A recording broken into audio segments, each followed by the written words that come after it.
Assalamualaikum warahmatullahi wabarakatuh. Perkenalkan, nama saya Syahrial Abadi dengan NPM 2204 1070 129. Di sini saya akan mempresentasikan tugas saya yang berjudul Fault Geometry Seismic Reflection.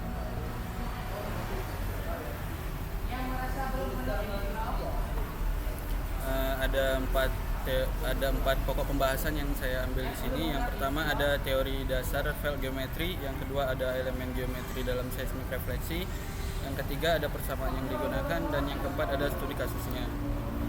Nah, yang pertama yaitu teori dasar fault geometry.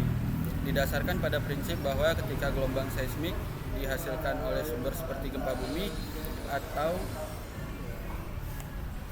atau ledakan mencapai batas antar dua medium dengan sifat fisik yang berbeda, sebagian dari gelombang akan dipantulkan kembali ke permukaan.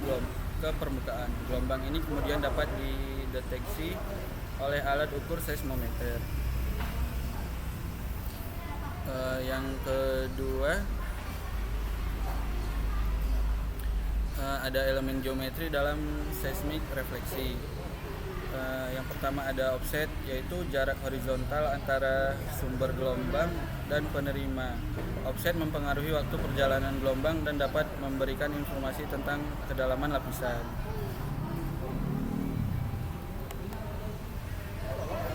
Yang kedua ada azimut, sudut antara arah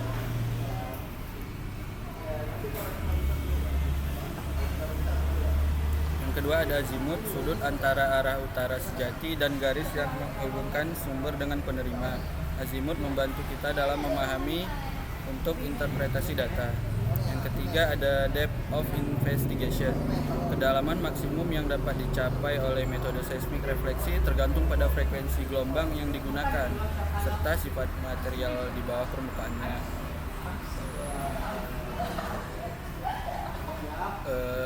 Yang ketiga yaitu persamaan yang digunakan. Yang satu ada hukum Snellius, di mana sin theta 1 per V1 sama dengan sin theta 2 per V2. Keterangannya theta 1 dan theta 2 yaitu sudut datang dan sudut bias. Sedangkan V1 dan V2 yaitu kecepatan gelombang dalam lapisan pertama dan kedua.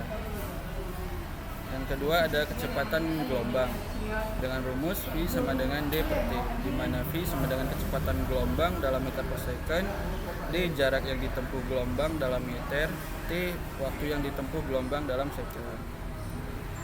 Yang terakhir ada studi kasus. Judul studi kasus yang saya ambil yaitu atribut geometrical seismic untuk identifikasi patahan pada lapangan eksplorasi di Kanada. Ada tahap pengolahan datanya. Yang pertama, pengolahan data sumur pemboran meliputi interpretasi data log yang dilakukan pada dua data sumur yang sampai pada formasi Misaugesan 5. Data sumur diinterpretasikan berdasarkan bentuk dan nilai dari masing-masing log yang dimiliki oleh setiap sumur. Dari data log ini akan ditentukan litologi penyusun batuan yang terdapat di sekitar sumur pemboran, khususnya pada formasi Mississauga. Yang selanjutnya ada pembuatan peta struktur. Pembuatan peta struktur dimulai dengan well to seismicity, yaitu melakukan proses pengikatan antara data penampang seismik dengan data sumur pemboran. Dilakukan berdasarkan log sonic, log densitas, dan data check shot. Berdasarkan data tersebut, dihitung besar nilai impedansi akustik batuan dan pembuatan sintetik seismogram yang disesuaikan dengan bentuk data seismik. Setelah proses well to seismicity dilakukan dengan picking patahan dan horizon. Pada proses ini dilihat ada atau tidaknya patahan. Nah, yang terakhir yaitu hasil dan pembahasannya. Hasil pada struktur waktu formasi Mississauga, lapangan eksplorasi cekungan Nova Scotia, Kanada didominasi oleh lapisan batuan pasir yang berpotensi sebagai reservoir minyak dan gas bumi. Berdasarkan gambar 1 yang di atas tadi, dijelaskan bahwa semakin berwarna merah, struktur lapisannya semakin tinggi, dan sebaliknya, semakin berwarna hitam, struktur lapisannya semakin rendah. Berdasarkan kedua peta atribut tersebut kita ketahui adanya 3 patahan, yaitu 2 patahan besar dan 1 patahan kecil. Kedua patahan atribut tersebut berada di sebelah timur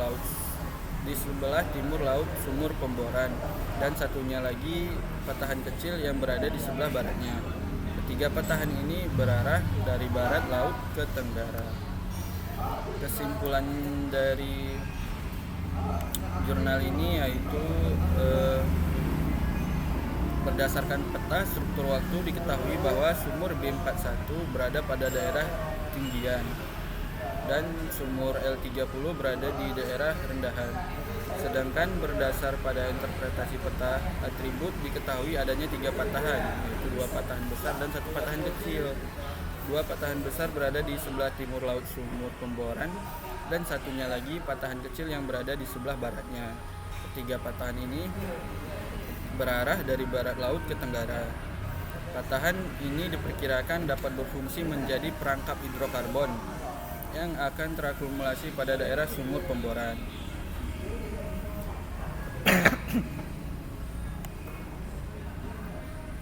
Ada beberapa daftar pustaka yang saya ambil dari jurnal. Terima kasih presentasinya. Mungkin ada yang ingin bertanya. Perkenalkan, nama saya Gibran Fariki, NPM 20410701037. Saya mau bertanya, apa saja komponen utama yang ada di dalam geometri seismik refleksi? Terima kasih. Terima kasih untuk teman saya yang telah bertanya.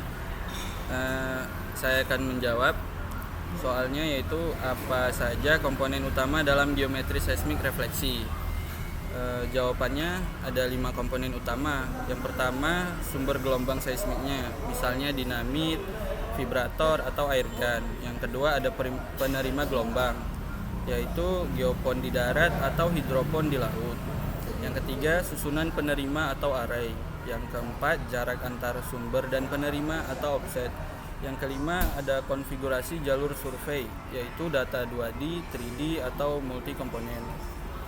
Sekian dari saya, lebih dan kurang saya mohon maaf. Wabillahi taufiq wal hidayah. Assalamualaikum warahmatullahi wabarakatuh.